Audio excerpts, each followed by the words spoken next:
बिस्मिल्लाहिर्रहमानिर्रहीम अस्सलामु अलैकुम वरहमतुल्लाहि वबरकातुहू। स्टूडेंट्स, हम लोगों ने 9th क्लास की फ़िज़िक्स का आज लास्ट जो टॉपिक है वो डिस्कस करना है and this is about the equilibrium. लेकिन स्टूडेंट, आज के टॉपिक की ख़ास बात यह है कि एक हमारा लॉन्ग क्वेश्चन है और हम प्रॉपर इक्विलिब्रियम की फर्दर स्टेट्स को डिस्कस करेंगे। इससे पहले हम जिन चीज़ों को पढ़ चुके हैं वो चीज़ें कुछ ये हैं। हम लोगों ने सबसे पहले नंबर पे इक्विलिब्रियम को डिस्कस किया और इक्विलिब्रियम की डेफिनेशन के अंदर बेटा हमने ये कंक्लूड किया था कि अगर कोई ऑब्जेक्ट रेस्ट की हालत में हो या मोशन की हालत में हो, लेकिन उस पर कंडीशन हमने ये लगा दी कि हमारे पास जो रिजल्टेंट है या नेट फोर्स है वो ज़ीरो हो जाए, तो फिर हम ये कंक्लूड करते थे कि हमारे पास ऑब्जेक्ट जो है वो इक्विलिब्रियम की स्टेट में यानी बिल्कुल स्टेबल इक्विलिब्रियम के अंदर मौजूद है। स्टूडेंट, इसके बाद हम लोगों ने अपने नेक्स्ट लेसन के अंदर ये भी डिस्कस किया था कि there are two conditions of equilibrium.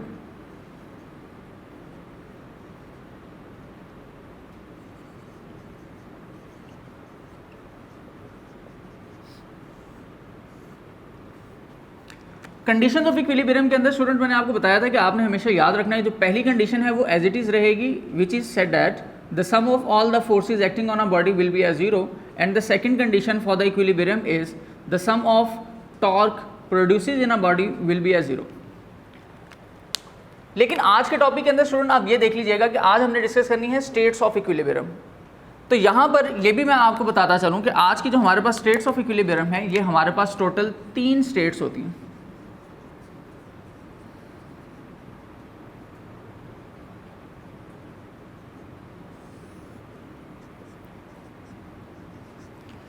Student, जो सबसे पहले नंबर पे हमारे पास स्टेट्स ऑफ इक्विलिब्रियम है, this is called a stable equilibrium, second one is unstable equilibrium and third one is neutral.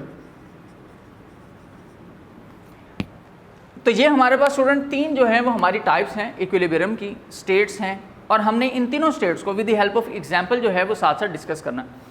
इसके लिए हमें जिन चीज़ों की ज़रूरत पड़ेगी स्टूडेंट मैं यहाँ पे पॉइंट आउट कर रहा हूँ। सबसे पहले नंबर पे आप हर एक पॉइंट के लिहाज से उसकी डेफिनेशन मेंशन करेंगे, देन आप उसकी एग्जाम्पल की मदद से एक्सप्लेन करेंगे इसको, और जो एग्जाम्पल आप ड्रॉ कर रहे हैं या एक्सप्लेन कर रहे हैं उसकी डायग्राम भी आपने ड्रॉ करनी है। तो हर एक के लिए स्टूडेंट ये 3 चीज़ें मस्ट होंगी। स्टेट्स ऑफ इक्विलिब्रियम में सबसे पहले आपने इक्विलिब्रियम की डेफिनेशन लिखनी है, उसके बाद आप स्टेट्स ऑफ इक्विलिब्रियम की हेडिंग में पहली हेडिंग देंगे स्टेबल इक्विलिब्रियम, इसकी डेफिनेशन, एग्जाम्पल और डायग्राम। इसी तरह अनस्टेबल और न्यूट्रल। अगर हम चलें अपने यहाँ पर स्टेबल इक्विलिब्रियम की तरफ स्टूडेंट, हम अपनी पहली कंडीशन को यहाँ पर अगर डिस्कस करें कि स्टेबल इक्विलिब्रियम क्या है, तो स्टूडेंट मैं कोशिश करूँगा यहाँ पर कि आपको एक प्रॉपर एग्जाम्पल के थ्रू जो है वो आपको ये चीज़ें गाइड कर दी जाएँ। इसके लिए स्टूडेंट आपने हमेशा 2 पॉइंट्स याद रखने हैं ख़ास तौर पर। सबसे पहले ये है कि हमारे ऑब्जेक्ट की जो पोजीशन है उसमें ये कंडीशन हो कि base is on a surface, जो मतलब हमारे पास सरफेस एरिया बॉडी का अटैच होता है हमारी लीनियर सरफेस के साथ, हम उसे कंसीडर करते हैं बेस। हम इस बेस को सबसे पहले नंबर पर टिल्ट करते हैं और फिर देखते हैं कि इसकी मोशन क्या हो रही है, क्या ये वापस अपनी ओरिजिनल पोजीशन पर आता है या अपनी नेक्स्ट पोजीशन पर चला जाता है। और थर्ड पॉइंट जो बहुत ही इंपॉर्टेंट होगा स्टूडेंट वो होगा सेंटर ऑफ ग्रेविटी।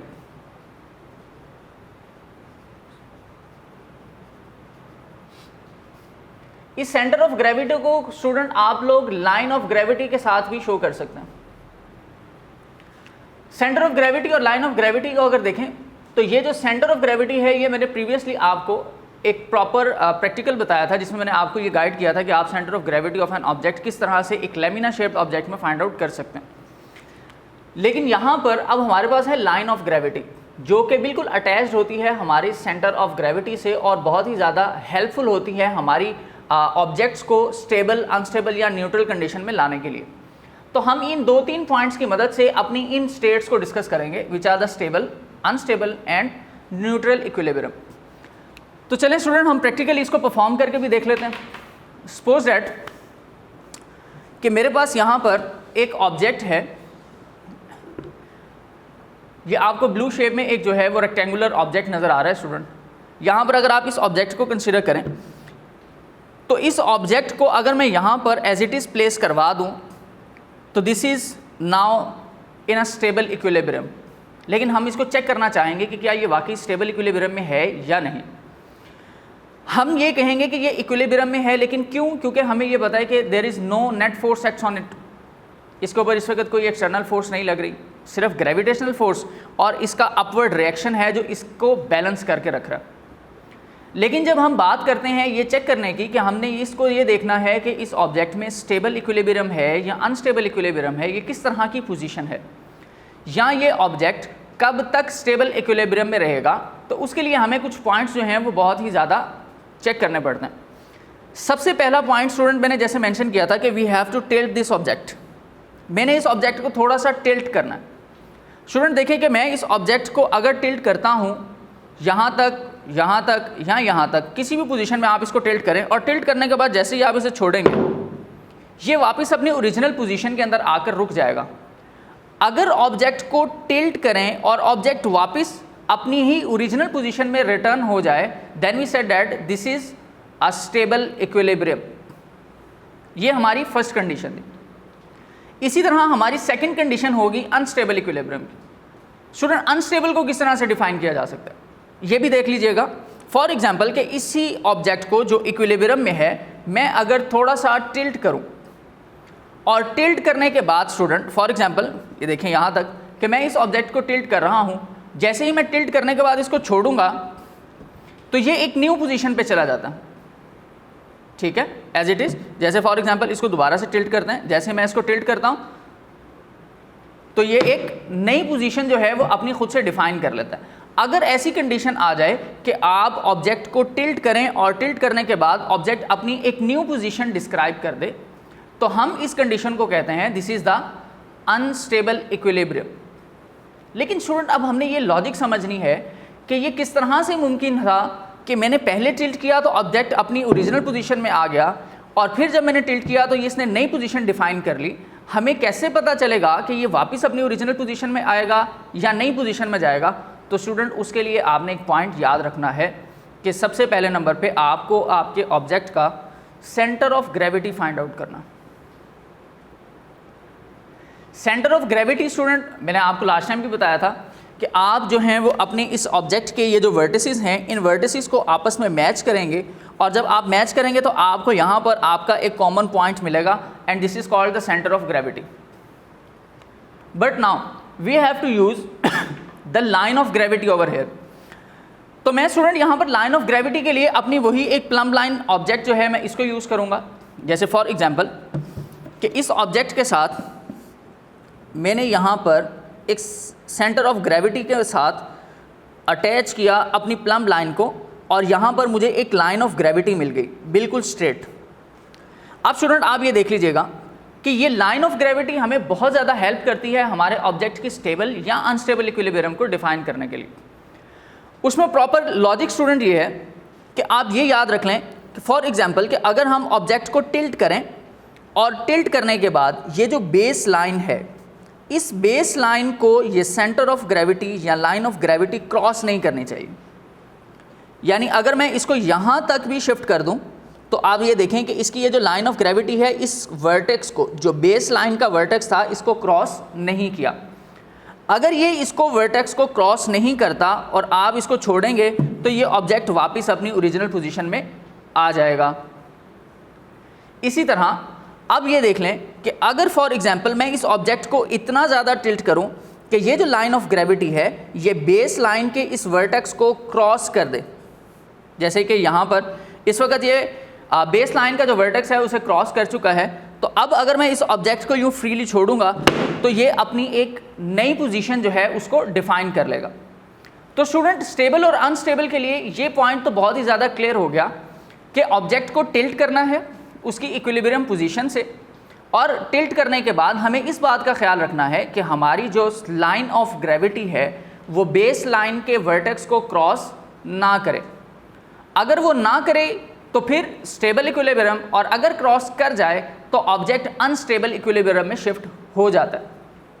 यहाँ एक बहुत इंपॉर्टेंट बात आती है स्टूडेंट, वो ये है कि अक्सर हमारी एक्सरसाइज का भी ये क्वेश्चन है, हमारे की पॉइंट में एक साइड इन्फॉर्मेशन में भी ये मेंशन है कि why we kept the height of the vehicle as low as possible, कि हम अपनी जो गाड़ियाँ हैं उनकी हाइट बहुत ही ज़्यादा लो क्यों रखते हैं और बहुत ही ज़्यादा हैवी क्यों बनाते हैं। स्टूडेंट उसका आंसर भी सुन लीजिएगा कि जब कभी आपके ऑब्जेक्ट की जो हाइट है, फॉर एग्जांपल कि अगर हाइट हम इतनी ज़्यादा ऊंची कर दें तो उसको जो है वो नीचे हवा का एयर प्रेशर भी होगा और अनस्टेबल रहेगी। तो हम क्या करते हैं, उसका एक तो स्टेबल इक्विलिब्रियम में लाने के लिए, और सेकंड पॉइंट ये है कि यहाँ पर जब हाइट ऊपर हो जाती है तो नीचे से जो लाइन ऑफ ग्रेविटी है वो इंक्रीज़ कर जाती है, हाइट बढ़ जाती है। और इसी तरह जब हम नीचे करेंगे तो लाइन ऑफ ग्रेविटी की जो लाइन है वो भी शॉर्ट हो जाएगी। तो जब लाइन ऑफ ग्रेविटी की जो वैल्यू है या साइज़ है या हाइट है वो जब छोटी रहती है तो हमारा ऑब्जेक्ट जो है वो already in a state of equilibrium में ही रहता है। इसकी भी एक प्रैक्टिकल एग्जांपल स्टूडेंट ये देख लें। फॉर एग्जांपल अगर मैं अपने इस ऑब्जेक्ट को इस तरह से वर्टिकली प्लेस करवाऊँ तो यहाँ पर आप देखें कि लाइन ऑफ ग्रेविटी आपको काफ़ी ज़्यादा लेंथी मिल रही है, और यहाँ पर लाइन ऑफ ग्रेविटी से ये जो साइड के पॉइंट्स हैं ये डिस्टेंस भी कम है, यानी थोड़ा सा टिल्ट करने पर आपकी लाइन ऑफ ग्रेविटी आपके इस वर्टेक्स को क्रॉस कर सकती है। तो ये नुकसान है हमारी हाइट ऊंचा रखने का, जिसकी वजह से गाड़ियों के उल्टने के खदशात बढ़ जाते हैं। लेकिन स्टूडेंट अगर मैं अपने इस ऑब्जेक्ट को इस तरह से प्लेस करवा दूं तो फॉर एग्जांपल आप ये देखें कि इस वक्त आपकी इस ऑब्जेक्ट की ये जो लाइन ऑफ ग्रेविटी है ये शॉर्ट हो चुकी है, इसकी लेंथ, और साइड पर जो डिस्टेंस था ये इंक्रीज़ हो चुका है। ये डिस्टेंस इंक्रीज़ होने का फ़ायदा ये होता है कि जब आप ऑब्जेक्ट को टिल्ट करते हैं तो आप ये देखें कि आपके ऑब्जेक्ट की जो लाइन ऑफ ग्रेविटी है उसको इस बेस के वर्टेक्स को क्रॉस करने के लिए बहुत ज़्यादा हाइट चाहिए, यानी गाड़ी की ऊंचाई एक साइड से इतनी ज़्यादा ऊपर हो जाए, रेज कर जाए, तो फिर हमारा ये जो लाइन ऑफ ग्रेविटी है स्टूडेंट वो अपने इस बेस के वर्टेक्स को क्रॉस करेगा, अदरवाइज़ नहीं। तो लेकिन ये देखें कि इसको मैंने इतना ज़्यादा हाइटेड पे भी ले आया तो ये वापस अपनी पोजीशन पर आ रही है। लेकिन यहाँ से अगर मैं इसकी हाइट यहाँ से थोड़ी सी भी टिल्ट कर दूँ, इतनी सी भी, तो ये नेक्स्ट पोजीशन पे चला जाता है। तो स्टूडेंट ये लॉजिक है हमारे पास लाइन ऑफ ग्रेविटी की, जिसकी बुनियाद पर जो है वो हम अपने जो वर्टिसेस हैं उनको इस तरह से एक तो हाइट को लो रखते हैं ताकि हमारे जो ऑब्जेक्ट हैं वो अपनी स्टेबल पोजीशन के अंदर ही मेंटेन रहें। तो स्टूडेंट इसके लिए एग्जांपल्स मैंने आपको प्रैक्टिकली शो करवा दी हैं। आप इसी तरह से ऑब्जेक्ट्स की डायग्राम शो करेंगे कि फॉर एग्जांपल आपके पास एक ऑब्जेक्ट है, आपने उसको थोड़ा सा स्लाइटली टिल्ट किया, एंड आफ्टर दैट टिल्ट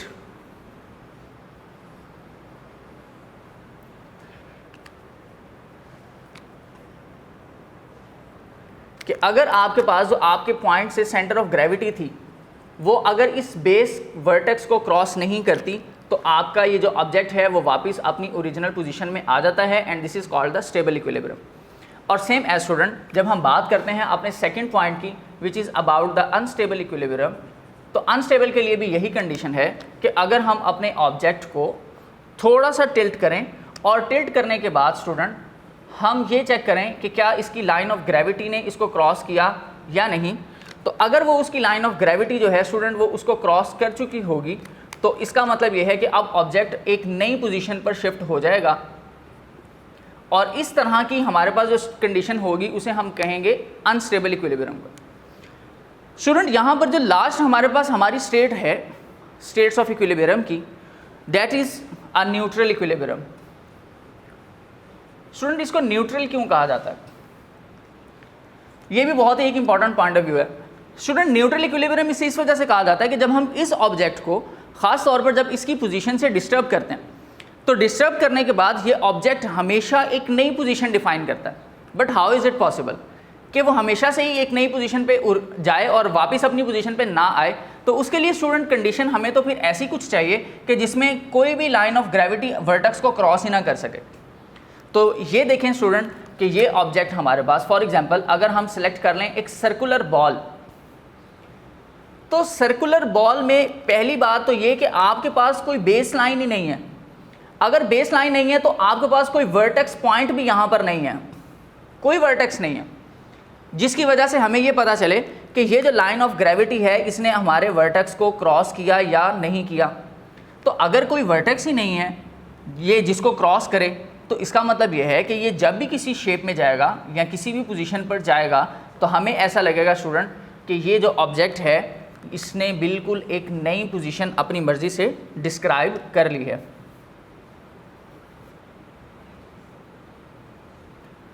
तो लाइन ऑफ ग्रेविटी और हमेशा सेम रहती है। इसमें देखें कि लाइन ऑफ ग्रेविटी जैसे हम इसकी हाइट को टिल्ट करते हैं तो ये लाइन ऑफ ग्रेविटी जो है वो क्या होता है, उसकी हाइट चेंज होना शुरू हो जाती है। ये ऑब्जेक्ट की जो रेज होना शुरू हो जाता है यहाँ से इतनी हाइट पर, लेकिन यहाँ पर इस ऑब्जेक्ट के अंदर किसी किस्म का हाइट चेंज भी नहीं है, लाइन ऑफ ग्रेविटी का चेंज भी नहीं है।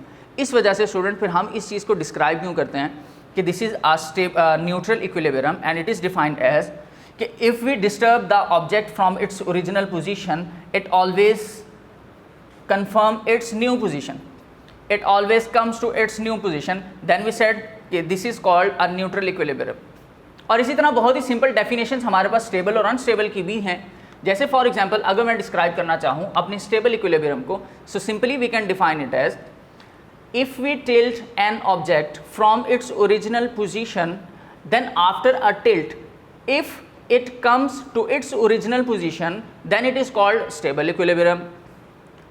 अनस्टेबल के लिए हम जो डिफाइन कर सकते हैं, if we tilt the object and after the tilt the line of gravity crosses the vertex of the base line then the object comes to its new position, then we said this is called unstable equilibrium. तो student ये आपके पास कुछ basic states of equilibrium थी जिन्हें हमने discuss किया। और ये चीज़ याद रखिएगा, मैं आपको पहले भी बता चुका हूँ, अक्सर स्टूडेंट्स हमारी स्टेट्स ऑफ इक्विलिब्रियम को कंडीशंस ऑफ इक्विलिब्रियम के साथ मिक्स कर देते हैं, लेकिन आपने ऐसा नहीं करना। बेटा ये आपके पास कंडीशंस ऑफ इक्विलिब्रियम शॉर्ट में बहुत ज़्यादा इंपॉर्टेंट पूछी जाती हैं, और ये जो हैं आपके पास स्टेट्स ऑफ इक्विलिब्रियम ये आपके पास लॉन्ग क्वेश्चन होता है। तो जिसमें मैंने आपको बता दिया कि आप सबसे पहले इक्विलिब्रियम की डेफिनेशन लिखेंगे, हेडिंग देंगे स्टेट्स ऑफ इक्विलिब्रियम, उसके बाद स्टेबल इक्विलिब्रियम की डेफिनेशन, इसकी एग्जाम्पल को डिस्क्राइब करेंगे, इसी एग्जाम्पल को, और डायग्राम यही वाली बना देंगे इसी तरह से तीनों स्टेट्स के लिए। तो आपका ये लॉन्ग क्वेश्चन जो है वो स्टूडेंट कंप्लीट हो जाएगा।